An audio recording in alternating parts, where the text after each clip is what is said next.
እንኳን ለጻድቁ አባታችን አቡነ ኤዎስጣቴዎስ ወርሃዊ መታሰቢያ በዓል በሰላም አደረሳችሁ። አባታችን ቅዱስ ኤዎስጣቴዎስ ከአርመንያ ሀገር ወደ ኢትዮጵያ በተመለሰ ጊዜ ያደረገውን ድንቅ ሥራ የሚናገር ታምር ይህ ነው። ጸሎቱና በረከቱ ከኛ ጋር ለዘላለም ጸንቶ ይኑር ለዘላለሙ አሜን። ቅዱስ ሐዲስ ሐዋርያ ቅዱስ ኤዎስጣቴዎስ በመንፈስ ሰረገላ ተጭኖ ነቢይ ሄኖክ በመንፈስ ሰረገላ ወደ ሰማይ እንደወጣ ኤልያስም የሕይወት እሳትን በተላበሰ ሰረገላና በንጽህና በዚያ የሞት ስልጣን ወደ ሌለበት ወደ ብሔረ ሕያዋን እንደወጣ በአባታችን ቅዱስ ኤዎስጣቴዎስ ላይ በእነዚህ አባቶች ላይ ያደረ መንፈስ ቅዱስ አድሮበት እንደነርሱ በመንፈስ ሰረገላ ተጭኖ ባሕታዊት እናታችን ሰሎሜ በብዙ ድካም ወደ ኖረችባት ቦታ ደረሰ።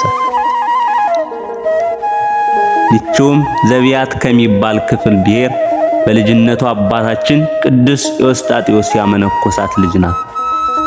እርሷም ዓይኗን ቀና ባደረገች ጊዜ አባታችን ቅዱስ ኤዎስጣቴዎስን ድንገት ሁኔታው በማይረዳ መልኩ በማይታወቅ በገናና ጸጋና ክብር በፊቷ ቆሞ አየችው።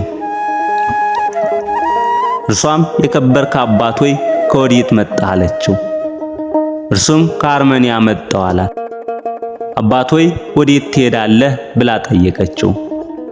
እርሱም ክሳሄ ወደ ተባለችው ቦታ ሄዳለሁ፣ ለልጆቼ ይችን ገዳም እባርክላቸው ዘንድ ሄዳለሁ። በመጀመሪያ የደብረ ማርያም ስሟ ክሳሄ ይባል ነበርና በመጀመሪያ ኢየሩሳሌም አርሳብ ብለው እንዲጠሯት እንደዚሁ ሁሉ ወግረ ክሳሄን ደብረ ማርያም ብለዋታል። ዝጓዊት እናታችን ሰሎሜ ከታያት በኋላ ከሦስቱ መላእክት ጋር በመንፈስ ቅዱስ ሰረገላ ተጭኖ ከእርሷ ተለይቶ ሄደ። ከዚህ በኋላ የሰራዊት አለቃ ገነዛይና ቀሲስ ቶማስ ሲጎበኛት ዘንድ ወደ እርሷ መጡ።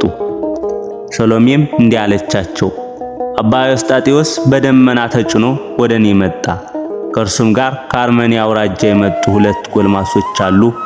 እኔስ እነዚህ ሁለቱ ጎልማሶች በአሸናፊ በእግዚአብሔር ፊት የሚቆሙ ቅዱስ ሚካኤልና ቅዱስ ገብርኤል ይመስሉኛል አለቻቸው።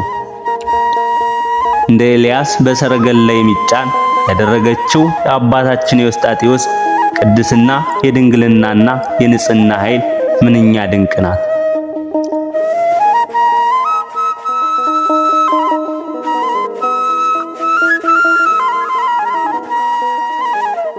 ተሐራሚና ነቢይት የምትሆን ሰሎሜ ምስክር ሆነች።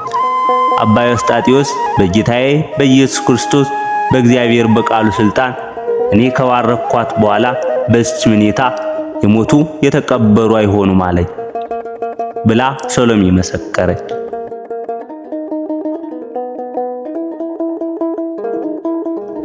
እሱ መድኃኔዓለም በአፉ ለእኔ ስለሰጠኝ ኪዳን አያዩትም መከራ አታያቸውም አለ ብላ መሰከረች። ከብዙ ዘመንም በኋላ የአባታችን የቅዱስ ኤዎስጣቴዎስ የትንቢቱ ቃል እንዳይታበልና እንዳይረሳ ልጆቹ በዚህ ደብር ተሰበሰቡ። የአባቱ የኤዎስጣቴዎስ በረከት በላዩ ላይ እጥፍ ድርብ በሆነለት በአባታችን በአብሳዲ ዘመን ተሰበሰቡ። የአባቱ የኤልያስ በረከት በረዱ በኤልሳ ላይ እንዳደረ በእመቤታችን በማርያም ስም ታላቅ ቤተክርስቲያንን ሰሩ። ስሟንም ደብረ ማርያም አሏት። አባታችን ቅዱስ ኤዎስጣቴዎስ ስዕልም በእሷ ዘንድ ተደረገ። በሰማያዊት ኢየሩሳሌም ደብረ ማርያም ተብላለችና በመዓልትና በሌሊት ያለመቋረጥ መላእክት አለቆች እግዚአብሔርን የሚያመሰግኑባት ናት። እንደዚሁ ጳዚዮን የተባለ ዕንቁ ካህን አባታችን የቅዱስ ኤዎስጣቴዎስ ልጆች አመሰገኑ።